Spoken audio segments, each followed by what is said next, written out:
Praise the Lord. God is good. God is great. Jesus is alive and well. Ladies and gentlemen and boys and girls, call a familiar face. Call all the folks you know, from your family and relatives to your friends, your classmates, your roommates, your significant others, your spouses, and everyone else. From friends, amigos, comrades, compadres, to your frenemies and enemies. Tell them that your boy is doing his YouTube CVS station identification. No, it is not. The Pharmacy, it's channel vlog show known as WEML-TV, Channel 77. And now here is your host of the show, where there's ordinary and there's him. Ladies and gentlemen, Mr. Eric M. Lima. Thank you very much, Mr. Announcer, for that wonderful intro. Hey everyone, Eric Lima here, coming at you with another episode of WEML TV, Channel 77, and this is episode 871. This is AEW Battle of the Belts Event Center for 2022. I put 2021 by accident. What in the world did I do that for? All right. You know, and also this will double. All right, the event center will double as the Impact Hard to Kill, because I didn't have time to make a thumbnail, so this will all be under one video. This will be the first time I've done this, so but I will not change the thumbnail from the Battle of the Belts Event Center. So just bear in mind, because I got a lot to talk about here. I mean, you're talking about, we're only 8 days into the new year, 2022, and professional wrestling has gone crazy, and sports entertainment has gone nuts. I mean, you talk about total insanity that things are going to happen, and it's just happening beyond recognition, my friends. I mean, dudes, you're talking about WWE, AEW, Impact Wrestling. The Forbidden Door is open. Now, you think Ring of Honor has folded? Well, they're not going to stick around. They're not going to be folded that much until March or April, I think. But during the Ring of Honor's downtime, it seems like some of their superstars are spreading their wings, in this case, on Impact Wrestling. I'll get a little bit more on that when we get to it. Right now, let's talk about the Battle of the Belts. The interim TNT title is because due to COVID protocol, Cody Rhodes was able to defend his title and unable to compete. He was not medically cleared, so that being said, Dustin Rhodes says, I'll take his place, and that's what happened. And him against Sammy Guevara for the interim TNT Championship. And the winner of the match with Sammy Guevara is once again the TNT Champion, the interim TNT Champion. So it makes him a two-time TNT Champion until there'll be a title unification match between him and Cody Rhodes. But then as Sammy Guevara was celebrating, Daniel Garcia got in his face. The two went at it. So there's some animosity going between the two. Don't know what happened. And then Tony Schiavone interviewed Guevara. And Guevara says, come on, Daniel Garcia, bring it. The FTW title was on the line. Ricky Starks defended that title against Matt Sydal. It was a hard-fought match. Powerhouse Hobbs was in Ricky Starks' corner. And Ricky Starks did retain the title. And then after the match, he was still attacking Matt Sydal. Lee Moriarty came to Sydal's aid, but he got beat up for his troubles. Then Dante Martin got involved and chased Ricky Starks out of the ring. And Hobbs was holding him back. So this gets you, as Dante Martin will take on Powerhouse Hobbs this coming Wednesday in Impact. Not Impact. AEW. I got Impact on the brain. I will tell you why in just a moment. Then the AEW Women's Championship on the line, and despite the fact that Britt Baker finally beat Riho with the lockjaw maneuver, Britt Baker retained her title, and then her and Jamie Hayter hugged it out, so they're back on the same page together. So Britt Baker did retain, and Riho tweeted, "I'm sorry." He said, "That's okay. You did your best. You had the numbers against you. At this point in time, there's nothing you could do." All right, now let's talk about Impact Hard to Kill. All right, that's another Impact main event. I'll tell you, Let's go to the countdown matches first. Madman Fulton took on Jake Sutton, battle of big men, and in the end, Jake Sutton did win the matchup. Then G.M. Miller interviewed the Cardonas as Chelsea Green was in her first Ultimate X match, while Matt Cardona, her husband, they got married recently. Congratulations on New Year's Eve. Congratulations to them, and they said their honeymoon was being part of Hard to Kill, and Matt Cardona challenging for the Impact World title.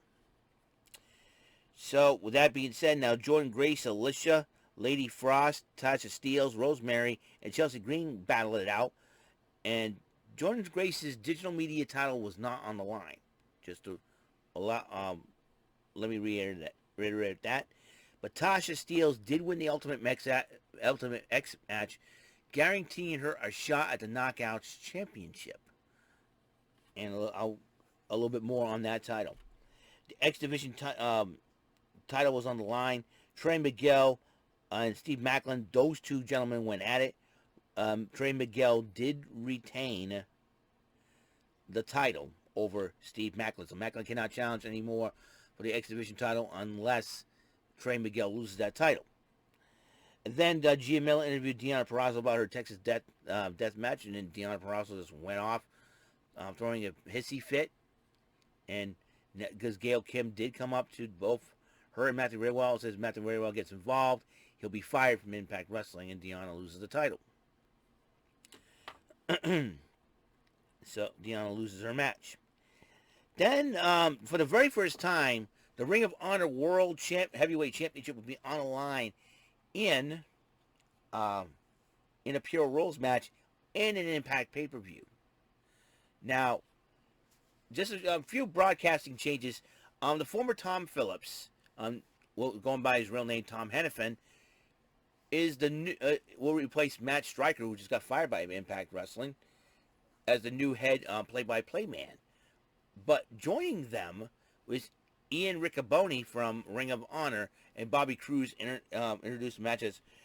Jonathan Gresham is defending the ROH World title in a Pure Rules match against Chris Sabin, who's a Ring of Honor alumni.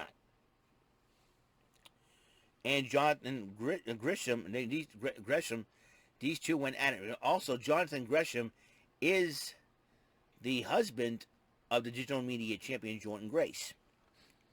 These two guys went at it. It was a great matchup, but in the end, Gresham did retain his title. Chris Sabin gave him a hug. Says real proud of him. He's been watching his fan. It was a great matchup. It was a great, awesome matchup. Gia Miller interviewed Tasha Steelz. Tasha says it doesn't matter if it's Deonna Purrazzo or Mickie James. I'm coming after that Knockouts Championship. Then I forgot to tell you the countdown matches. Madman Fulton defeated Jake Sumter and went Madman Fulton went one-on-one with Jake Sumter, battle of big men. Jake Sumter did defeat Madman Fulton in that matchup. Gia Miller interviewed the Cardonas about their their matches, the Ultimate X and the World title, which Chelsea Green did lose that matchup. That's okay, but Matthew Cardona still has his shot at the title. Then there was another countdown match, a Fatal 4-Way X Division matchup. Ace Austin versus Chris Spade versus Laredo Kid, and debuting on Impact, Speedball Mike Bailey. I've watched this kid in action. This kid is good. He knows the martial arts. He likes to fly around the ring and use all the skills, and that made him the winner of the match. So, Mike Bailey won that. All right, but back to the main card. Jonah went one-on-one with Josh Alexander. And Josh Alexander did win the match by submission by hitting the ankle lock on Jonah really, really, really hard. And even lay down and backed up and was pulling away. Jonah tapped. So Josh Alexander may be on his way back to become Impact World Champ again. I sure hope so. Now, Gia Miller interviewed Heath, Rhino, Willie Mack, Rich Swann, Eddie Edwards before their 10-man hardcore war. So like a Royal Rumble type. It's like a Royal Rumble and a tag team match, basically. Because they had two teams, so like a team rumble. So the hardcore war. So two fighters started out, and then alternately from alternate teams. Each match, each entrant comes in next. So, Rich Swann and Cody Deaner started it off because it was Violent but Design. That's Eric Young, Deaner, and Joe Doring, the Good Brothers, Doc Gallows, and Carl Anderson against Eddie Edwards, Rich Swann, Willie Mack, Heath, and Rhino. So Rich Swann and Deaner started it off. Rich Swann, the father-to-be, I might add. And then came in Carl Anderson came in to try to put the odds in the favor of Violent by Design, the Good Brothers. Then Willie Mack was the next entrant in to even the score. Then Doc Gallows, the other half of the tag team champions, got involved. Eddie Edwards then followed him. Eric Young, Heath, Joe Doring, and Rhino was the last guy. These guys fought it out. But in the end, the team of Rich Swann, Willie Mack, Eddie Edwards, Heath, and Rhino did end up winning the matchup. But this is where it got interesting, to say the least. Matt Taven, Mike Bennett, the OGK, along with Maria Kanellis-Bennett, Vincent, and PCO invade Impact, attacking the winners of that hardcore match. I mean, we're all going, what the heck is going on? GM Miller trying to track down Scott D'Amore. Scott D'Amore's going to call Baltimore and ask him what the heck is going on around here. So this gets even crazier. Find out that Mickie James was entering the Women's Royal Rumble. And now Ring of Honor invades Impact. What? Impact working with the WWE and Ring of Honor? What is going on? This is probably the most insane thing I've ever... Like I said, we're 8 days into 2022, and already things have gotten off on a crazy tangent in the professional wrestling sports entertainment world. And trust me on this one, it is crazy to say the least. All right. Impact World title was on the line. Moose, W. Morrissey, and Matt Cardona were fighting it out, and they had chairs, tables, doors, anything you name. In fact, Hardcore War matchup, they had everything but the kitchen sink.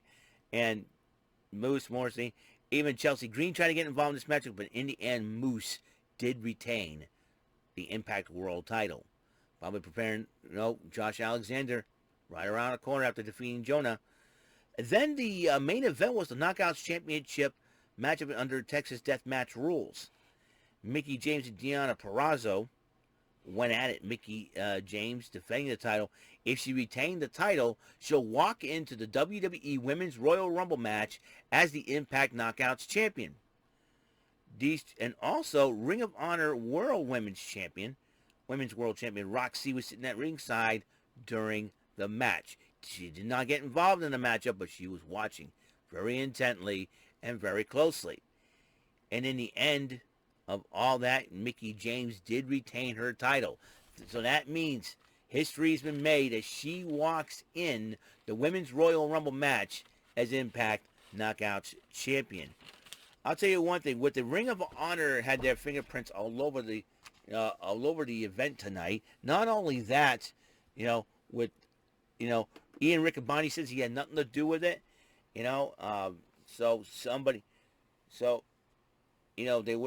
I don't know how Vincent, Taven, Bennett, Maria Kanellis-Bennett, and PCO got involved and got into the back door or something like that. I'm telling you something. This is going to be an interesting year for professional wrestling and sports entertainment. I mean, think about it. You got an Impact Knockout going into the Women's Royal Rumble match. You got New Japan coming back on TV March the 3rd. You got Ring of Honor now invading Impact. There is some craziness is going down. And believe me, I'm telling you something.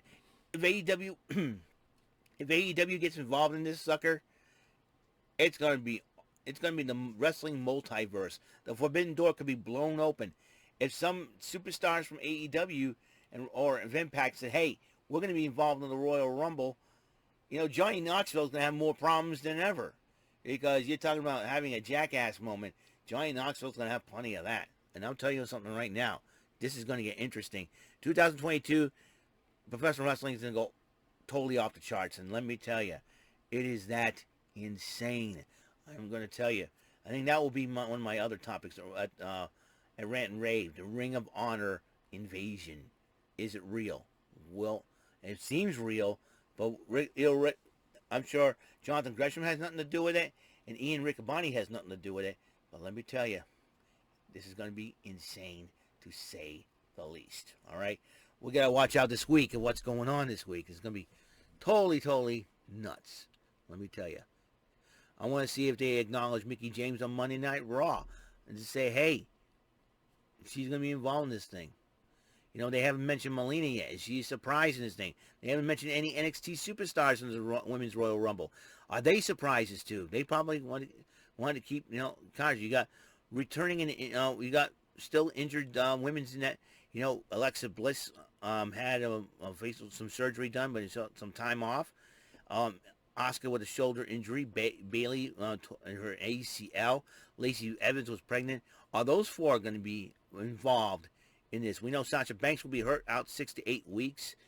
That means she won't be back till March or April. And that means she won't be part of the Royal Rumble. So that means that leaves a door open, too. It's going to be a huge opportunity. Professional wrestling, sports entertainment in 2022, 8 days of New Year, and it's already gone crazy. Let me explain. Let me say that, man. Let me tell you. It's going to be insane. We'll see how much more insane it's going to be. AEW may get involved in this thing. We don't know. The forbidden door, man. Let me tell you. WWE knows how to, you know, try to do business and help others be successful. Maybe there's something going on. Who knows for sure? Is the WWE brass finally saying, hey, maybe we'll give these fans what they want? It'll be interesting to see. So, that's all the time we have on this show. I'm done. I do apologize for not pulling up a Saturday Super Starrcade. I'll do that on a Sunday edition of the show. But anyway, Saturday Super Starrcade doesn't mean I necessarily play video games on Saturdays. I tried to make that happen, but, you know, it's more like a weekend Super Starrcade. But Saturday Super Starrcade is basically my fancier way of saying video game plays. I don't want to say video game plays too generic. So I came up with a name.